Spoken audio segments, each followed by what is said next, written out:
मंडळी नमस्कार.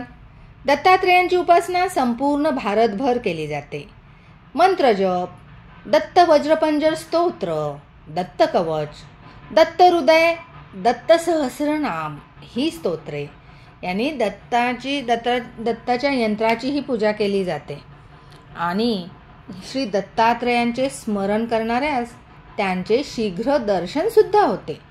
दत्तात्रेयांची उपासना विशेषतः गुजरात, महाराष्ट्र आणि कर्नाटकामध्ये जास्त प्रमाणात केली जाते.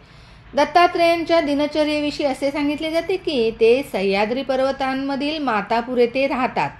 ते कुपवाड येथे संध्यावंदन करतात, कोल्हापूरला भिक्षा मागतात, पांचालपूरला भोजन करतात, पंढरपूरला सुगंध लेपन करतात, तर गाणगापूरला योग साधना करतात. दत्तात्रेयांच्या उपासनेमधील श्रीमद परमहंस परिव्राजकाचार्य श्री वासुदेवानंद सरस्वती विरचितम श्री दत्तात्रेय स्तोत्र पुढील प्रमाणे आहे.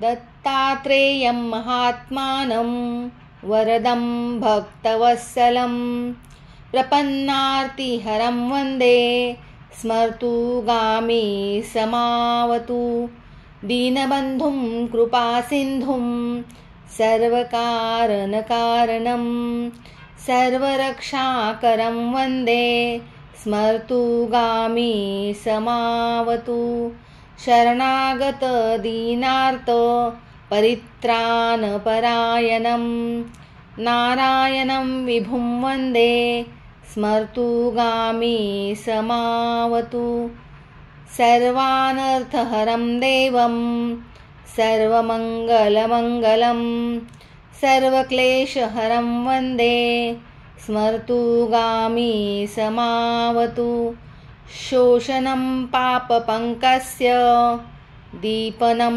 ज्ञानतेजसः भक्ताभीष्टप्रदं वन्दे स्मर्तुगामी समावतु सर्वरोगप्रशमनं सर्वपीडानिवारणं तापप्रशमनं वन्दे स्मर्तुगामी समावतु ब्रह्मण्यं धर्मतत्त्वज्ञं भक्तकीर्तिविवर्धनम् आपदुद्धरणं वन्दे स्मर्तुगामी समावतु जन्मसंसारबन्धघ्नं स्वरूपानन्ददायकं निःश्रेयस्प्रदं वन्दे स्मर्तुगामी समावतु जयलाभयशकाम दातुर्दत्तस्य यास्तवं